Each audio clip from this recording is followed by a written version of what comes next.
much, David. Well, now I have the great pleasure to introduce, like we need an introduction right over here right now, but it is our birthday girl, Reverend Cathy Hough, please. Yeah.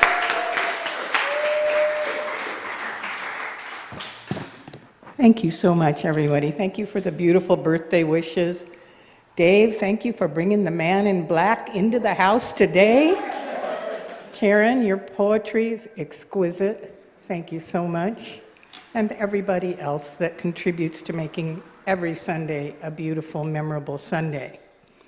So long ago, when the world was very new, there was a certain lobster who was determined that the Creator had made a mistake. And by God, he was going to tell the Creator about it. So he set up an appointment to meet with the Creator and discuss this matter. "With all due respect," said the lobster, "I wish to complain about the way you designed my shell. You see, just as I get used to the outer casing, then I have to shed it for another. Very inconvenient and rather a waste of time, if you ask me." To which the Creator replied, "I see. But do you realize that it is the giving up of one shell that allows you to grow into another?" "But I like myself the way I am," said the lobster. "I see your mind is made up," said the Creator. "Indeed," the lobster stated very firmly. So the Creator said, "Very well. From now on, your shell will not change, and you may go about your business just as you do right now." "Well, that's very kind of you," said the lobster, and he left. And at first, the lobster was very content with just keeping his same old shell. But as time passed, he found that his once light and comfortable shell was becoming quite heavy and quite tight. After a while, in fact, the shell became so cumbersome that the lobster couldn't feel anything at all outside of himself. And as a result, he was constantly bumping into others. Finally, it got to the point where he could hardly even breathe. So with great effort, he went back to see the Creator again. "With all due respect," the lobster sighed, "contrary to what you promised, my shell has not remained the same. It keeps shrinking." "Not at all," smiled the Creator. "It has remained the same size. What happened is that you changed inside within your shell." The Creator continued, "You see, everything changes continuously. No one remains the same. I've made it that way. That's the way I've made it. When you let go of your shell and choose to grow," said the Creator, "you build new strength within yourself. And in that new strength, you find a capacity to love yourself, to love those around you, and to love life itself. That is my plan for each one." Our theme for the month of August, as Dave said, is a pause for guidance. And today's topic is time for a tune-up. And we're invited this month to pause for guidance, rest, and rejuvenation. So we all know when we tune up our cars, our engines start with greater ease, fuel economy increases, emissions decrease, engine performance is heightened, and there's this restoration of pep and power we feel when we get in that car and we drive it. And of course, in the same way that our cars run better when we invest in periodic tune-ups, our lives run better when we invest our time in seeking and receiving spiritual tune-ups. I think that's one of the biggest reasons we come together. We choose to come together each Sunday because we seek a place where we can just pause and receive that which helps us to clarify our life's path and to keep our life's values in alignment. In the same way that a chiropractor tunes up and aligns our spine, spiritual tune-ups help us to realign with the infinite, strengthening our connection and allowing it to flow through us with so much greater ease. And like that lobster, we learn to adjust to change and remain teachable so that we may grow. As the Creator advised the lobster, our founder, Dr. Ernest Holmes, advises us. You should let go of the lesser in order to experience the greater. This is not a bad bargain.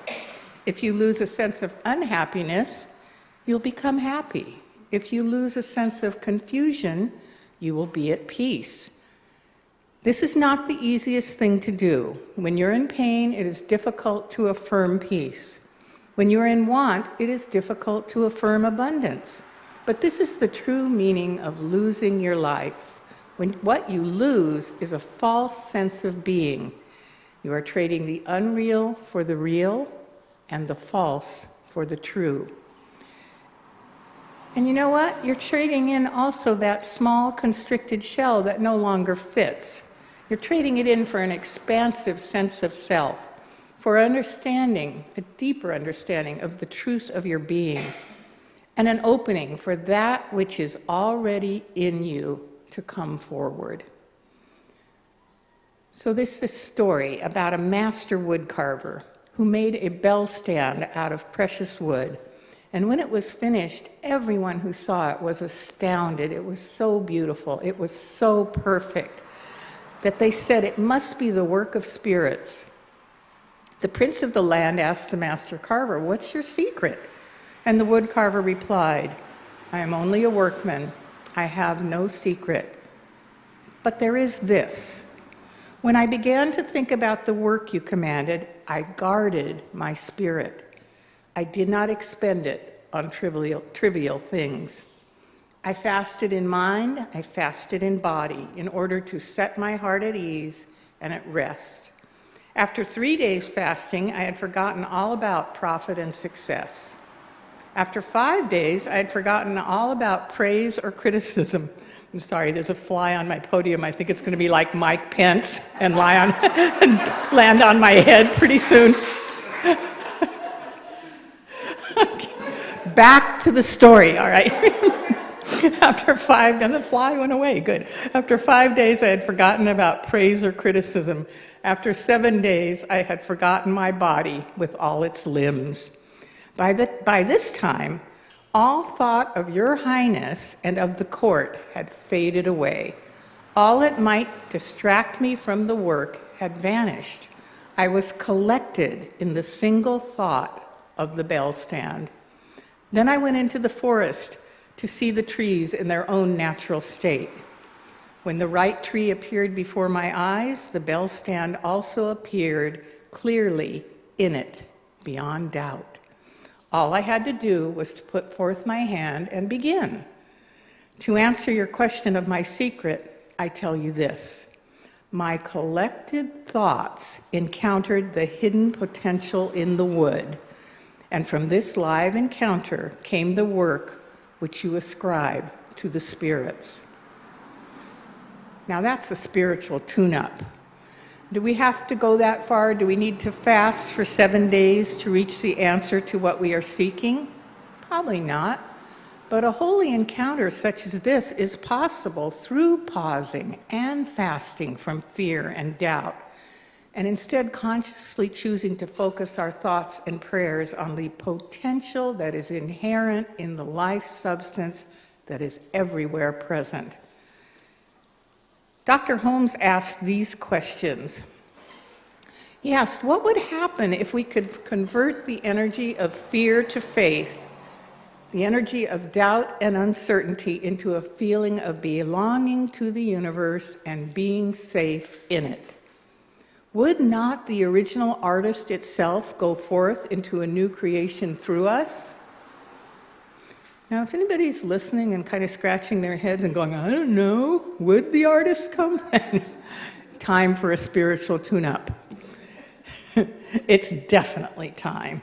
Time to become willing to devote our time and practice necessary to convert that energy of fear into faith and the energy of doubt and uncertainty into a feeling of belonging to the universe and being safe in it. So how do we do this, other than coming together on Sundays? You know, we take our car to the local Firestone for that tune-up, but if we don't check the oil and put air in the tires between tune-ups, it affects the car's ongoing performance. And if we only come together on Sundays for an hour and we neglect our spiritual practice for the rest of the week, our internal engines may begin to sputter and require further attention, just like our cars. So I'm going to suggest 3 ways of tuning ourselves up spiritually. And of course, the first and most obvious way is through developing a dedicated practice of prayer. And I loved all of Karen's poems, but her poem about prayer and about noticing things and understanding that they too are prayers, that's a dedicated spiritual practice. So I'll start with prayer, and I will remind us that there is all kinds of support for those of us who may at times find it difficult to pray for ourselves. So the first thing I would suggest is considering a prayer partner. A prayer partner is a great thing to have. Every Thursday at 7:00 a.m., I talk by phone with my prayer partner, and we share what's gone on with us during the week. We share our ups, our highs, our lows, our fears. If we've got any anxieties, we lay those on the table. And we share our desires. What is it we want to demonstrate? What is it that we want to come forth? And then we pray for each other. I can't speak for my prayer partner, who happens to be our own Reverend Libby, but for myself, my spirits are always, always uplifted and renewed by just being still and just breathing in Reverend Libby's words as she speaks to Spirit on my behalf with such caring and such love and such faith. Scripture reminds us, "Be ye transformed by the renewing of your mind." And this is what happens when we ask others to pray for us. Our minds are renewed because what we're doing is we're borrowing the consciousness of somebody else who's in that moment often more able to see our good than we can for ourselves. They're more able to know the truth about ourselves than we can. It's easy for me as a minister and a practitioner to pray for others and to see the truth.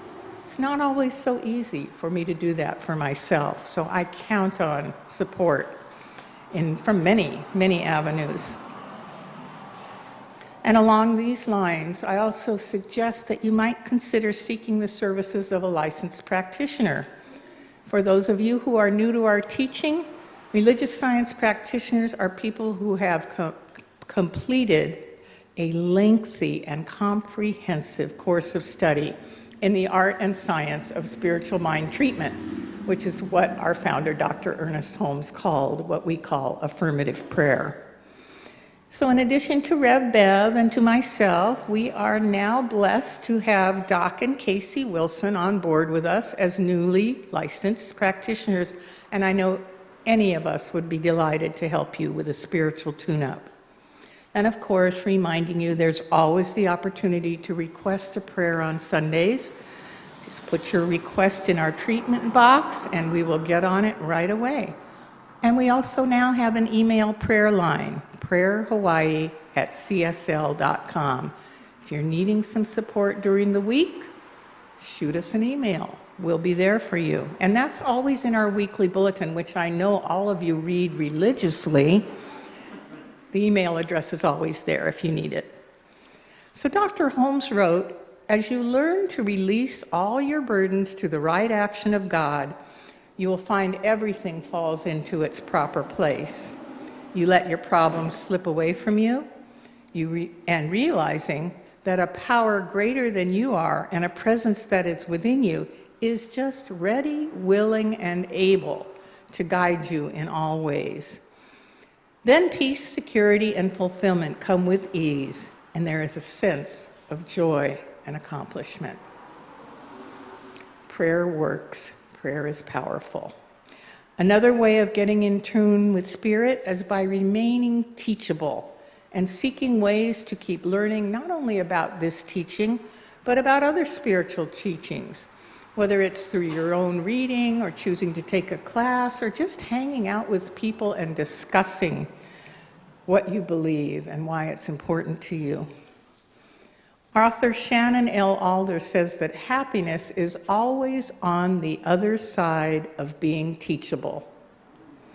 An inspirational author and speaker, Israel Moore Aivor, feels that our troubles begin the moment our teachers believe they know it all and our learners think they are not teachable. So being teachable also means being humble. You know, our society places enormous value on external accomplishments, appearance, self-promotion, all of things that are ephemeral and fleeting at best. And we often forget the value of humility. And unfortunately, in our society as well, humility can easily be misinterpreted as a sign of weakness, when really it's an indication of tremendous, tremendous strength. That kind of inner strength that just keeps you putting one foot in front of the other and moving forward. Being humble creates an inner freedom from having to protect those parts of us that we try to hide even from ourselves and others. As we embrace our humanness with all of its quirks and foibles and missteps and errors, we're able to develop a quiet understanding and a compassionate heart, not only toward ourselves, but toward others in the world.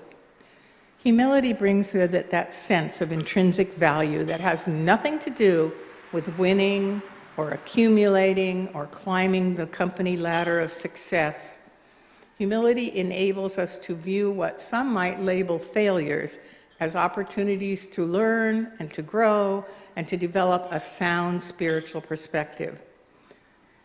And cultivating humility also means, as Meister Eckhart says, to be willing to be a beginner every single morning.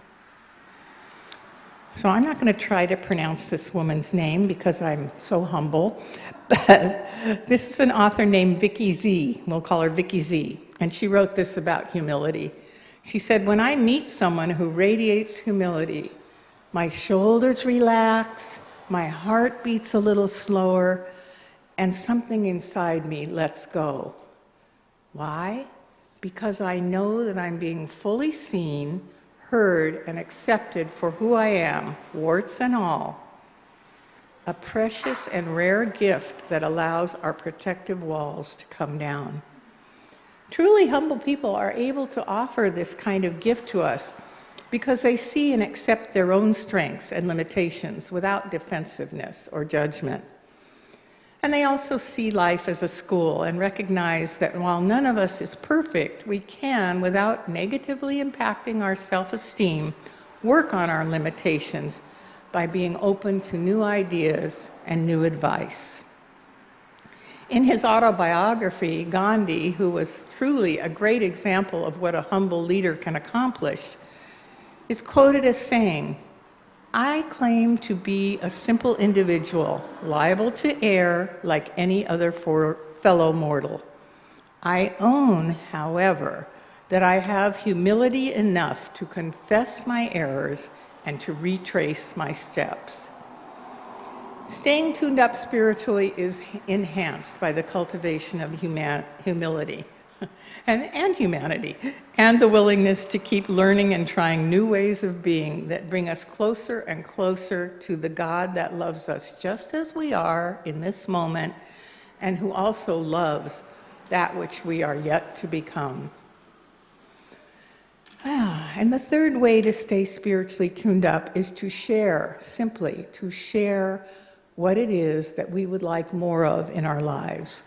If we want more peace, we look for ways to spread more peace in the world. If we want more love, we focus on finding ways to love ourselves and others more. And even the smallest gestures toward this end anchor us in deeper faith and in stronger trust. So, you know, there's all sorts of things that we might call coincidences that I just call spirit at work. And one of those is, I'm so thankful for this, that the theme and topic for the month of August came in perfect timing for what I'm going to share with you now. As I am embarking on a path of shedding my old, constricted, lobster shell, and making a space to move into something new, something unknown, something that I know Spirit will ensure fits me for this time in my life.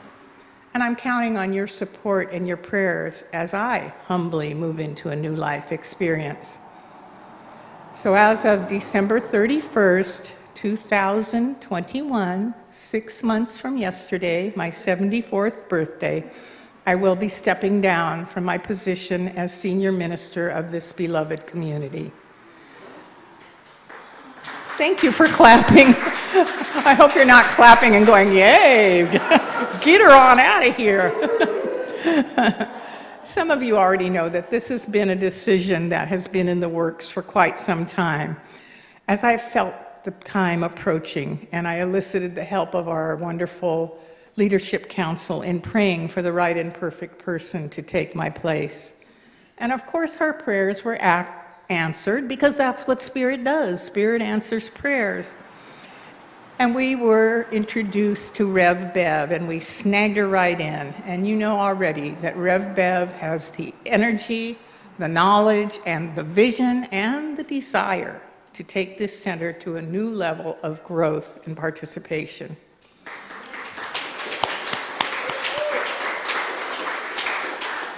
With this decision, the Center for Spiritual Living will receive the grand-scale spiritual tune-up that will bless the center even further than it's already blessed. It will bless our current members, and it will be blessing to those who are already being attracted to us. They may not have shown up yet, but they'll be here, because the gifts and talents that Rev Bev has already begun to share with us have come with such love and such enthusiasm.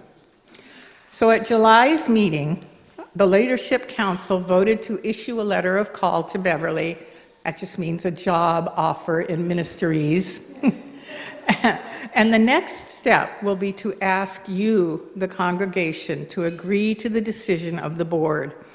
To this end, we will be asking for your vote at a special meeting that we're calling for August 15th, because our bylaws say we have to give certain notice to call a special meeting. So this meeting will take place August 15th, right after the service. As there is only one agenda item for this meeting, the approval of Reverend Beverly's promotion to Senior Minister of the Center for Spiritual Living East Hawaii, effective January 1st, 2022, I anticipate that this meeting will be very short and very sweet.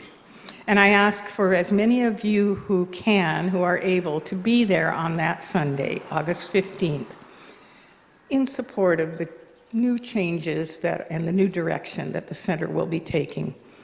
If you're unable to attend in person by August 15th, you may simply email a great big yes with an exclamation point to me by August 14th, and I'll put my email address in the bulletin for the next 2 weeks if you don't have it. So I would so appreciate everybody's enthusiastic support. It has been my great honor to serve this community as both assistant and senior minister since 2004. And it will be my honor to continue doing so for the next 6 months to the best of my ability. And of course, I have to thank everybody who has supported me and held me up, our Leadership Council members, past and present, our office administrator, Bonnie, our own security guard and resident guardian angel, Lena Allah, our media team. Yeah, give her a hand. She's amazing. You all have no idea what she does around here, and with such love. So we thank also, of course, our media team, our volunteers, and each and every one of you who have so graciously contributed your time, your financial support, and your love that has kept our center flourishing during times of death and lava flows and building snafus and pandemania. God bless each and every one of you. It's because of you that we stand strong. And as you can imagine, my emotions are all over the place. But the one thing that does not falter is my confidence that we have attracted exactly what we were seeking. And I know that the timing is right for both Rev Bev and myself to embrace the great changes this decision will make for both of us, both in our personal lives and for the Center for Spiritual Living East Hawaii. Rest assured, I will still be here, just in a different capacity. This is and will always be my spiritual home and my spiritual family. After all, where else could I tell a joke, end my talk with a joke like this?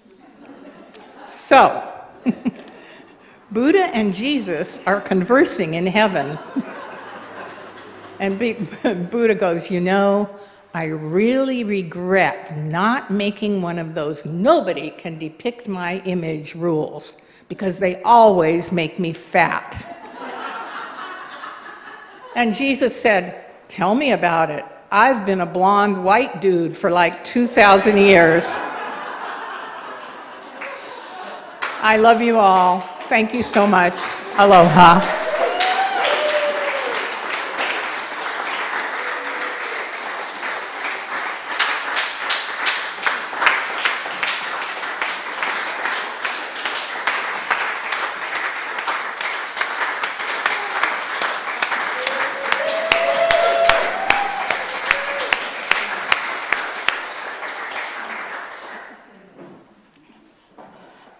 Thank you, Reverend Cathy. I'm going to refrain from saying anything at this point, but I'm going to invite David to come back up and please.